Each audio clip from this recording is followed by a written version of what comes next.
Hi everyone, welcome back to Crafting with Slavie. Let me start this video off by saying I realize that there is no green grass in the North Pole. I honestly don't know what I was thinking when I made those hillsides green, and I didn't notice until after I had assembled the card. Yeah, it's just one of those days. It's fine. It's adorable. It's fine. Okay, so this is another one of the videos that I kind of shot in pieces because I'm using hot foiling. So I am doing my background on an A2 sized card using Blueprint Sketch, chipped sapphire, and then going around it with black soot. And I'm not doing the whole background in black soot because I knew that I was going to have those hillsides there. But, you know, couldn't help myself with the rest of the colors. I then used my Starry Sky Stencil, it's linked below, from Lawn Fawn, and I applied the DecoFoil Transfer Gel Blanco. There's also the Duo, which I do not have, but I have a hot laminator, so it's okay. I can use the Blanco exclusively. So once I used my stencil to get that onto my cardstock, I did put the remainder back in the jar, which is lovely. And then I gave it about an hour and a half, 2 hours to dry. The recommendation is 1 hour. And to make sure that you foil it within 12 hours of application. So I am doing it along with another card here. My recommendation when using a hot laminator is make sure that that top edge is closed. Otherwise, it'll crinkle and it won't be pretty. So here's my finished background. So pretty.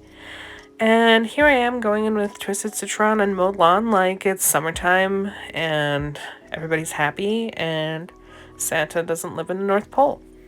Let's not talk about it. But don't you just love these colors? I think they're great. Okay, I am gonna take a step back because I think the next step is just coloring. And you don't need me talking your ear off to watch coloring. But if you like what you're seeing so far, please hit the like button. I would appreciate it if you subscribed and hit the notification bell so that you don't miss any future videos. And I will be back shortly.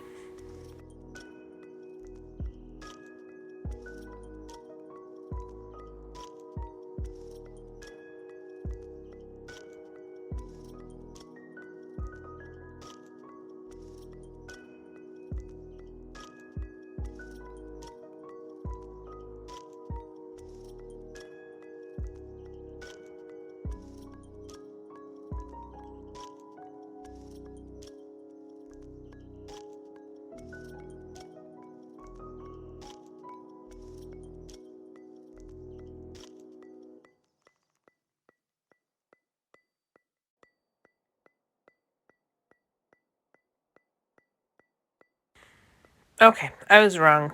This warrants a conversation. So, more colors that I'm using. This is Fired Brick on the Build a House. And when I'm done, I'm going to use the brick stencil from Lawn Fawn to add a little bit of contrast and the brick-like texture to my little house. And I'm going to be using aged mahogany to do that with.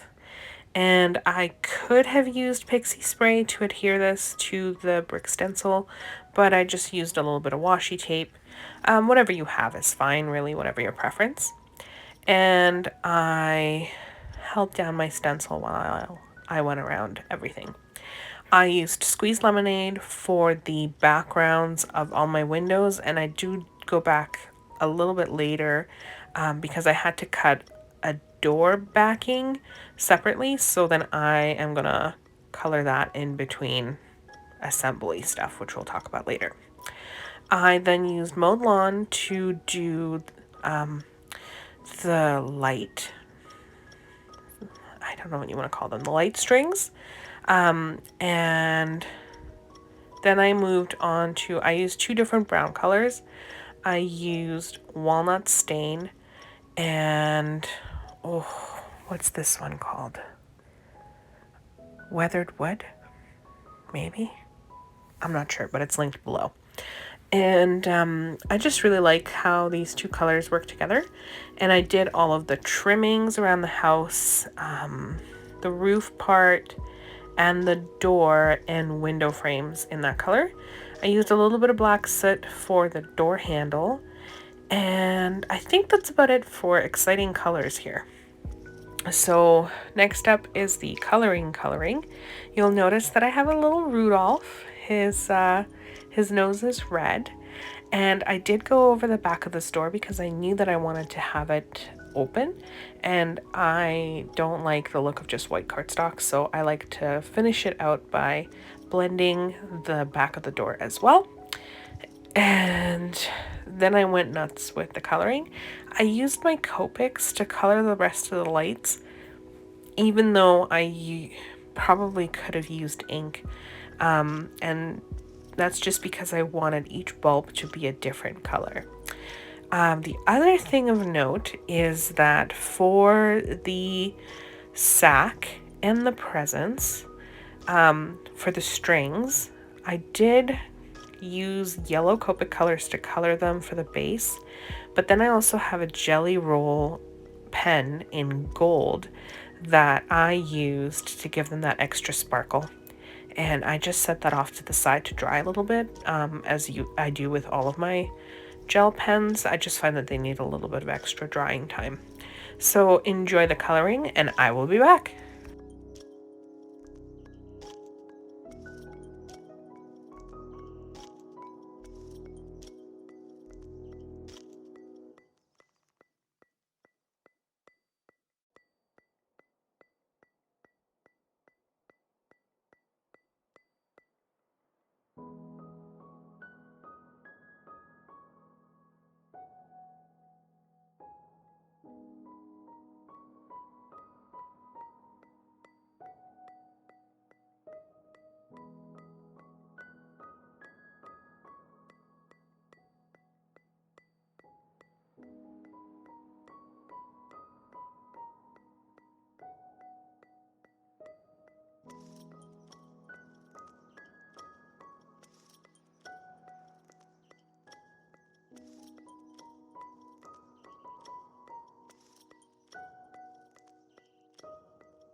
Alright, so now that the coloring is done, let's talk about the sentiment.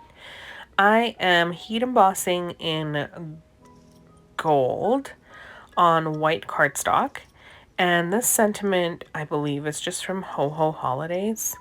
Yes, Ho-Ho-Holidays. And it's very simple, which I like. And I cut it out with the Everyday Sentiment banners from Lawn Fawn, and you can see it kind of towards the top there. And then I started assembling my card. So I just used art glitter glue, which is my favorite glue, to glue down the panel. And I kept the layers flat because I knew that I was going to be adhering the house, and everything else was going to be popped up on the card, so I didn't think that I needed to also pop up any of these layers. And I just use some glue here to adhere my strip to my lights. And it's really nice because you can either do the lights all in one color or you can do them in different colors like I did. It's totally up to you, and you don't have to be super neat because this is just going to put it wherever it needs to go. And here's that piece that I need to go back in and color with the squeezed lemonade and some assembly stuff. So I'm going to let you watch the assembly stuff, and I will pop back in whenever necessary.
Alrighty, so my recommendation to you is if you are going to be having multiple levels on something like the sack and the presents, which I wanted to do, I adhered the flat pieces together, and then I popped them up together. So then I could use the foam tape as another means of holding everything together. And I did that also for Santa and Mrs. Claus. And before I continued with adhering the little critters, I did adhere, pardon my face there, I did adhere my sentiment just to the top. And as you can see, I only put foam adhesive on a part of it because there's so much layer of cardstock on the house. I knew that it wasn't going to need a lot more for the back of that sentiment, so I just left it. Otherwise it would have looked a little bit bulky. And then I went ahead and adhered everything. So thank you so much for joining me in today's video. I really appreciate you stopping by and getting this far. Please consider subscribing to my channel and hitting the notification bell so you don't miss any new videos, and hit the like button if you like what you saw today. Thank you so much and have a great rest of your day.